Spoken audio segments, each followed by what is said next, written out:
Mais uma vez, bom dia, irmãos. Paz de Cristo. É um prazer, como todos nós já falamos, estar aqui, né? Um prazer poder compartilhar daquilo que o Senhor tem falado ao nosso coração, daquilo que temos aprendido lá no seminário, e poder honrar o Senhor, honrando a vida dos irmãos. Eu creio que Deus nos trouxe aqui nessa manhã com um propósito de adorarmos o nome dele em primeiro lugar, mas também de compartilhar aquilo que ele tem ministrado no coração de cada um de nós. Nessa manhã o Senhor colocou um texto no meu coração para ministrar nessa manhã. Eu queria que os irmãos pudessem abrir as vossas Bíblias no livro do profeta Ageu. Livro do profeta Ageu. Ageu é um pequeno livro aí, realmente 2 folhinhas, depois de Sofonias, antes de Zacarias. Amém?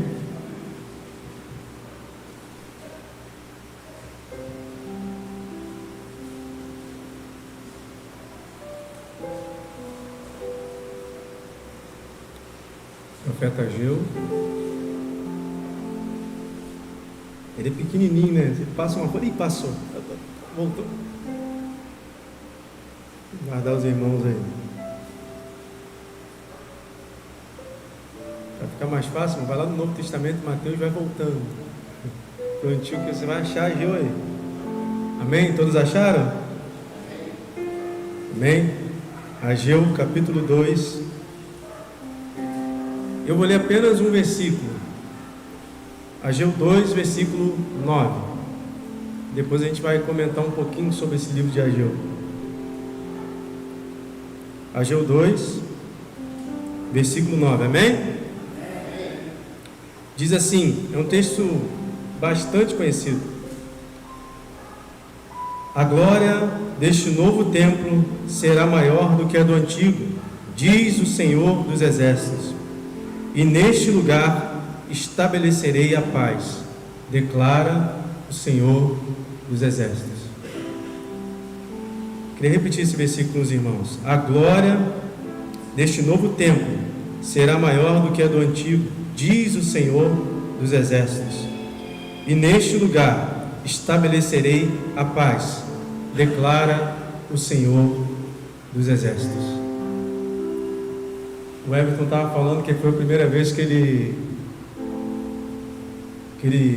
ministrou assim, né, no culto.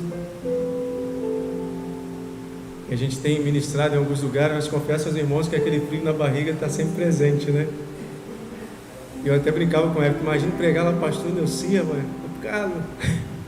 Mas, né, Deus tem sido bondoso com as nossas vidas e tem trazido misericórdia e graça, porque tudo é feito por Ele, tudo é para Ele. Então aquilo que a gente tem sido chamado para fazer é para a glória dEle, é porque Ele tem nos permitido. E quando o Senhor colocou essa palavra no meu coração, eu estava pensando em outra coisa. A gente lá no seminário falando sobre tempo de reconstruir, tempo de construir, a gente tentando botar o tema, né? E a gente botou tempo de reconstrução, o tempo de reconstruir. E na minha mente veio reconstruir os muros. Veio logo na minha mente. E Deus falou, não é isso. Eu falei, não, vou estudar isso aqui, né? E Ageu vindo na minha mente, falei, Senhor, é contigo então. E quando a gente olha para o texto, o profeta está trabalhando, e o tema central do livro de Ageu é sobre a reconstrução do templo. E para a gente entrar nesse texto, eu queria só comentar algumas coisinhas para a gente, vamos dizer assim, trazer uma introdução para aquilo que a gente vai falar. O povo de Israel tinha estado em cativeiro. O templo tinha sido destruído pelo rei Nabucodonosor. E o povo estava em cativeiro. Durante 70 anos o povo ficou em cativeiro. Até que o rei persa, com a queda do Império Babilônico, o rei persa assume. E o rei Ciro, ele favorece o povo judeu. E deixa com que aquele povo pudesse sair para reconstruir o templo, reconstruir o lugar de adoração ao Senhor. E cerca de 50 mil voltam para Jerusalém. Voltam para aquele lugar, e eles ali estão sob a liderança de Zorobabel, que era o governador, e Josué, o sacerdote. E eles estão ali para reconstruir aquele templo, para a reconstrução do lugar onde o povo de Israel adorava. E aí, como a gente fala, né, reconstrução, como o Everton já falou aqui, é difícil, né? Dá trabalho. Imagina aquele povo saindo lá daquele exílio e voltando, a alegria daquele povo, e eles se deparam, vamos construir, vamos refazer, vamos começar essa obra. E eles começam a obra. Mas aí também começam a vir os problemas, começam a vir os inimigos e dizer, isso vai dar certo não, e começa a se levantar muita coisa contra aqueles homens, contra aquelas pessoas que estão ali. Isso desanima aquele povo, isso traz um desânimo geral àquele povo, e por cerca de 14 a 16 anos mais ou menos, eles param a obra. Eles não conseguem conduzir aquela obra, eles não conseguem continuar aquela obra. E aí então Deus levanta o profeta, Deus levanta Ageu para trazer uma palavra para aquele povo, para lembrar aquele povo que era o tempo de trabalhar. E aí era o tempo de reconstrução. É isso que o profeta vai falar para aquele povo. Chegou o tempo de vocês voltarem a trabalhar. É o tempo de reconstruir. É o tempo de tomar a obra novamente. E esse é o tema que o Senhor colocou no nosso coração lá no seminário. Tempo de reconstrução. Era o tempo que aquele povo estava precisando viver. Era o tempo que Deus levantou o profeta Ageu para testemunhar para aquele povo e falar: é o tempo de reconstrução, é o tempo de vocês começarem novamente a obra. E aí a grande questão é que a gente deve se perguntar, eu e você, a gente deve se perguntar, é que diante desse tempo de reconstrução, o que nós precisamos fazer, ou o que nós precisamos aprender com esse ensinamento que Ageu está nos dando, que Ageu vai nos dar nesses breves momentos que a gente vai estar conversando aqui. A grande pergunta que a gente tem que fazer é essa: nós estamos aqui trabalhando com um tempo de reconstrução, cada um aqui com certeza tem algo para reconstruir na sua vida. Todos nós sempre temos que reconstruir algo, como o Everton falou aqui. Todo dia você tem que reconstruir algo. E aí a grande pergunta que eu me fiz é: diante desse tempo de reconstrução que eu preciso viver, que a igreja precisa viver, que o ministério precisa viver, que a minha família precisa viver, o que eu preciso aprender? E o que eu aprendo com o livro do profeta Ageu? A primeira coisa que eu aprendo com o livro do profeta Ageu é que o processo de reconstrução passa pela obediência a Deus. Olha o que diz Ageu 1:9. Vocês esperavam muito, mas para surpresa de vocês acabou sendo pouco. E o que vocês trouxeram para casa eu dissipei com um sopro. E por que fiz isso? Pergunta o Senhor dos Exércitos. Por causa do meu templo, que ainda está destruído enquanto cada um de vocês se ocupa com a sua própria casa. O que estava acontecendo ali? Eles desanimaram, eles pararam diante da situação. A crise estava sendo instaurada porque a perseguição estava vindo contra eles. Eles falaram: não, vamos parar a obra, não dá para continuar essa obra com todos esses empecilhos. Eles pararam em fazer a obra do templo, mas eles não pararam em fazer a obra das suas casas. Ou seja, o que eles estavam falando é: primeiro eu tenho que construir a minha casa, o templo do Senhor, quando der a gente faz. E aí o Senhor está falando: vocês estão trabalhando, mas não vai dar certo, porque vocês estão deixando de lado o templo, vocês estão deixando de lado aquilo que eu chamei vocês para fazer. O que Deus está falando para eles é: atitudes que vocês estão adotando em relação ao templo reflete na atitude que vocês têm diante de mim. Porque o templo simbolizava a presença do Senhor para aquele povo. E o povo está cuidando das suas casas, está cuidando daquilo que era benéfico para eles, aos olhos deles. E Deus está chamando para eles, está falando: vocês estão cuidando das coisas que é para vocês cuidarem, só para vocês.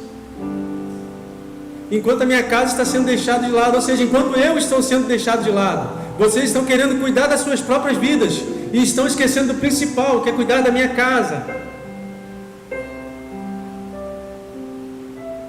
Que é cuidar do templo, aonde eu manifesto a minha presença para vocês. E Deus levanta o profeta Ageu para sacudir aquele povo, para acordar aquele povo. E como eu falei, diante das circunstâncias, o povo, ele desanima, ele vai desanimando porque a perseguição é muito grande. E como eu falei, eles continuavam simplesmente na reconstrução das suas casas. Então o que o profeta Ageu está falando assim, o desânimo para vocês é de estar na construção do templo, é de reconstruir o lugar onde eu manifesto a minha presença, mas vocês não estão desanimados de fazer aquilo que agrada aos olhos de vocês. Vocês estão desanimados em fazer a minha obra, mas vocês não estão desanimados em conduzir a vida de vocês. É o que o profeta está falando. É o que Deus está usando o profeta, na verdade, para falar. E aí, quando nós não priorizamos a Deus na nossa vida, nós estamos dizendo para o Senhor: Senhor, o Senhor está em segundo plano. Eles estão cuidando daquilo que era agradável a eles e estão deixando a obra do Senhor em segundo plano. Ou seja, primeiro o meu reino, primeiro a minha casa, primeiro a minha família, depois o Senhor. Primeiro eu preciso estabelecer a minha casa, eu preciso plantar a minha casa, depois eu olho para a sua casa, Deus. E o profeta está falando para ele: vocês estão indo no caminho errado. E talvez a gente possa entender isso quando o Senhor Jesus vai falar lá na frente, em Mateus 6: buscai, pois, em primeiro lugar o reino de Deus e a sua justiça, e todas as coisas lhes serão acrescentadas. E o povo está fazendo exatamente o contrário, está primeiro buscando as coisas deles. E aí o que acontece? Eles não conseguem fluir, eles não conseguem prosperar, porque eles estão buscando os próprios interesses. É o que o profeta está falando, que Deus está falando para o profeta: olha, eles vão juntar dinheiro, mas é num saco furado, num bolso furado, não vai conseguir, porque eles estão deixando a minha obra de lado, eles estão buscando os seus próprios interesses. Isso vai fazer com que o povo não prospere, não caminhe, não avance. E é por isso que esse texto aqui de Mateus veio a calhar e a encaixar com isso aqui, porque o que o Senhor Jesus fala lá na frente é o que o povo precisava experimentar. Eles precisavam primeiro buscar o reino de Deus, porque quando eles buscassem o reino de Deus, quando eles buscassem a obra do Senhor, tudo iria fluir. E não estava fluindo porque eles não estavam buscando ao Senhor. Mas quando a gente busca o Senhor, quando nós entendemos esse propósito, e aí é maravilhoso, como eu falei, eu li apenas um versículo para que a gente pudesse de repente entrar e conversar mais sobre o contexto do texto do livro de Ageu. E o profeta está despertando aquele povo, está trazendo algo àquele povo, está acordando aquele povo, falando: vocês estão dormindo, vocês estão pensando só em vocês. E Deus começa a tocar o coração daquele povo através da vida de Ageu, e eles falam assim: opa, eles acordam. E para reconstruir é necessário obediência. Quando o povo obedece, Deus se faz presente. O povo estava desobedecendo e nada estava acontecendo, nada estava dando certo, tudo estava dando errado. Mas aí parece que eles acordam, abrem os ouvidos, o profeta fala, e eles abrem os ouvidos, e aí olha o que diz o versículo 1:13 desse mesmo livro de Ageu. Então Ageu, o mensageiro do Senhor, trouxe essa mensagem do Senhor para o povo: eu estou com vocês, declara o Senhor. Quando eles, um pouco mais atrás, você vê que o povo começa a ouvir, e começa a dar ouvido àquilo que o profeta está falando. E aí o próprio Senhor vai usar o profeta e vai falar: eu estou com vocês. Eu estou com vocês. Quando a gente coloca a obra do Senhor em primeiro lugar, quando a gente coloca o reino de Deus em primeiro lugar, quando a gente obedece à voz do Senhor e caminha de acordo com a vontade dele, a gente pode ouvir o próprio Deus falar para cada um de nós: eu estou com você. Você não está sozinho nessa. Israel não estava sozinho naquela batalha, naquela reconstrução, mas era necessário que eles entendessem que precisavam estar debaixo da direção de Deus. E a grande questão que talvez a gente possa pensar para nós é: eu estou debaixo da direção de Deus ou estou querendo fazer simplesmente aquilo que é agradável aos meus olhos? Essa é uma grande reflexão que a gente tem que fazer nesse primeiro ponto, que o processo da reconstrução passa pela obediência a Deus.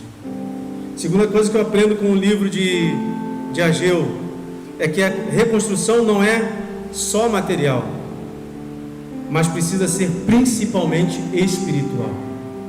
Como eu falei, o templo era o lugar de adoração do Senhor. O templo era o lugar onde representava a presença do Senhor. E o templo está em ruínas. O templo havia sido destruído. Mas aí começa a reconstrução e eles olham e a reconstrução está acontecendo. Mas mais do que um prédio sendo reconstruído, aquilo está simbolizando que a presença de Deus se manifestará naquele lugar. E aí, mais do que uma reconstrução material, mais do que tijolos, mais do que paredes, Deus está falando para eles: eu quero manifestar a minha presença neste lugar.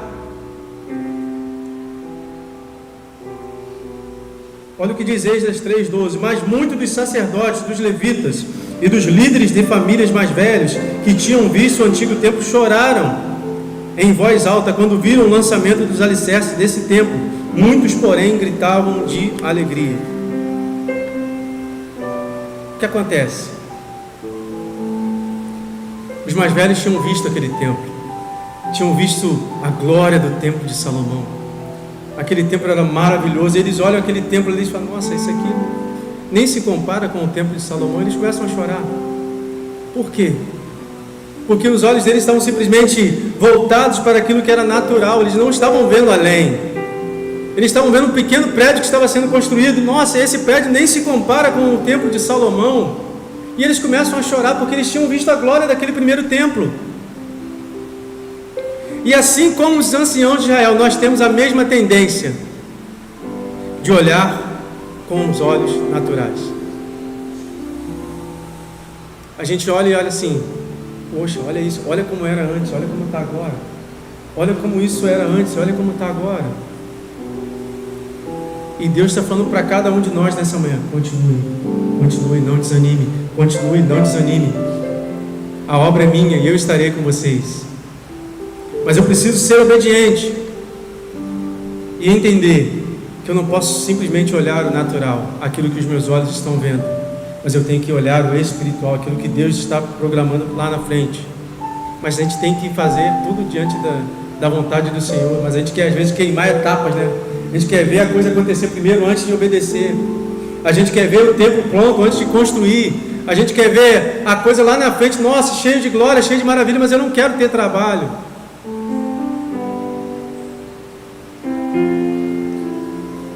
E é nesse sentido que Deus levanta Ageu para demonstrar para eles algo muito mais profundo. Olha o que diz o versículo 2, capítulo 2, versículo 7. Farei tremer todas as nações que trarão para cá os seus tesouros, e encherei este templo de glória, diz o Senhor dos Exércitos. Eles olham o templo e falam: esse templo não é nada. O próprio texto mais atrás vai falar: esse templo não é nada comparado ao templo de Salomão, a glória daquele templo. Não é nada. Mas aí Deus vai falar através do profeta: farei tremer todas as nações que trarão para cá os seus tesouros, e encherei este templo de glória. O próprio Senhor é quem encheria de glória aquele templo. É isso que ele está falando: eu encherei esse templo de glória.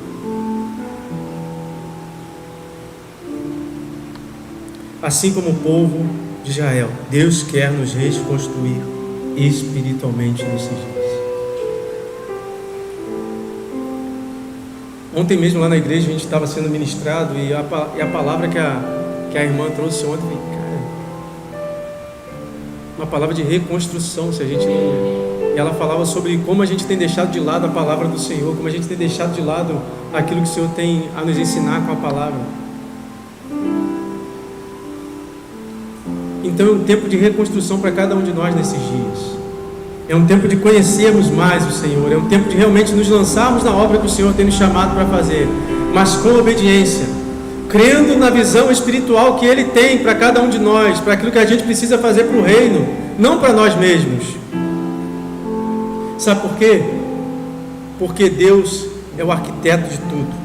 Ele está no controle de tudo. E esse é o terceiro ponto que eu queria compartilhar com os irmãos. Primeiro, Deus fala para o povo: vocês precisam obedecer.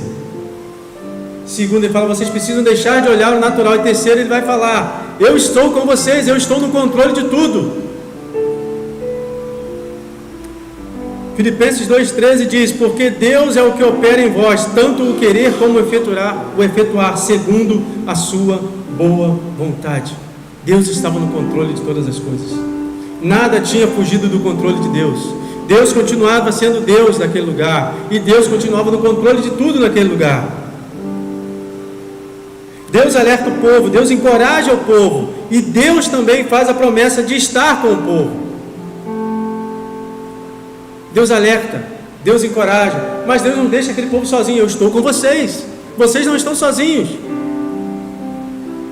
Deus está com cada um de nós nessa obra de reconstrução. Nós não estamos sozinhos.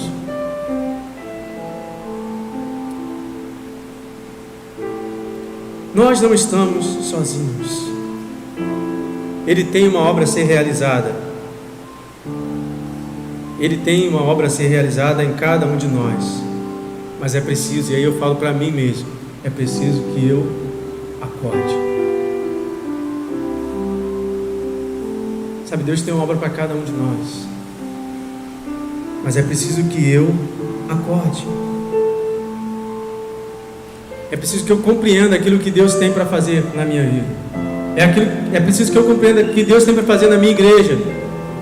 É aquilo que Deus quer que eu compreenda que Ele tem para fazer lá no Ministério de Jovens, onde a gente está trabalhando lá, eu e minha esposa. Eu preciso compreender o que Deus tem a fazer lá naquele lugar. Mas como eu vou compreender se eu não obedeço? Se eu olho só para o natural? E se eu não entendo que Ele está no controle de todas as coisas? E é aí que o profeta vai escrever, é aí que o profeta vai dizer, através daquilo que o Senhor tinha ministrado no coração dele, daquilo que o Senhor tinha mandado ele falar: a glória deste novo templo será maior do que a do antigo, diz o Senhor dos Exércitos, e neste lugar estabelecerei a paz, declara o Senhor dos Exércitos.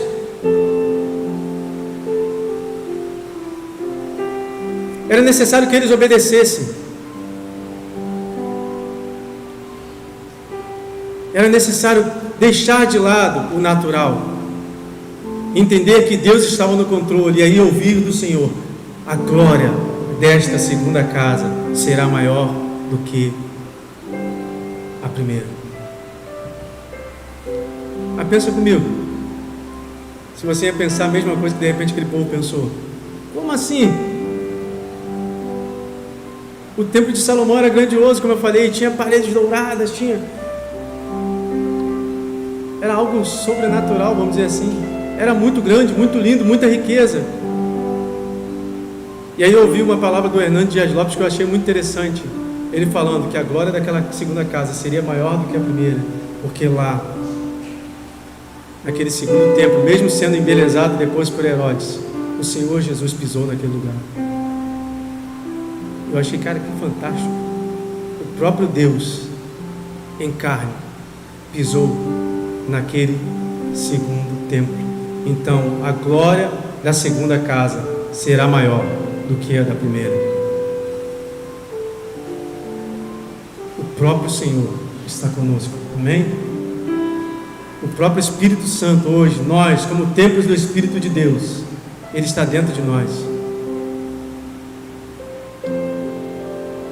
E esse tempo de reconstrução, nós não estamos sozinhos. O próprio Espírito Santo de Deus está dentro de nós, e Deus falando para cada um de nós: continue, eu estou com vocês. Continue, avancem. Os inimigos vão continuar vindo como lá atrás, os inimigos vão continuar falando, a gente vai desanimar, e de repente Deus vai levantar alguém para falar: continuem, Deus está com vocês, não parem nessa obra, nessa caminhada. O tempo de reconstrução não é fácil, dá trabalho. Com certeza aqueles homens lá, mulheres, eles trabalharam, eles colocaram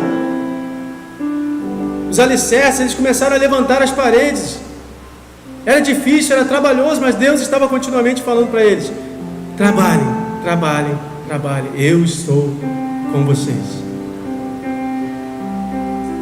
Então a palavra para a gente nessa manhã é: estamos no tempo de reconstrução. Deus nos convida à reconstrução. E a questão é: eu vou continuar parado, como o povo ficou 15, 16 anos parado? Ou eu vou entender a voz do Senhor e vou continuar caminhando, mesmo com todas as dificuldades que sobrevêm? porque essa é a grande lição do profeta Ageu, traz para a gente. É um tempo de reconstrução, não é tempo de ficar parado com medo, dificuldades, porque elas vão continuar vindo. Mas Deus está falando para nós nessa manhã: eu estou com vocês. Amém? Feche seus olhos em nome de Jesus.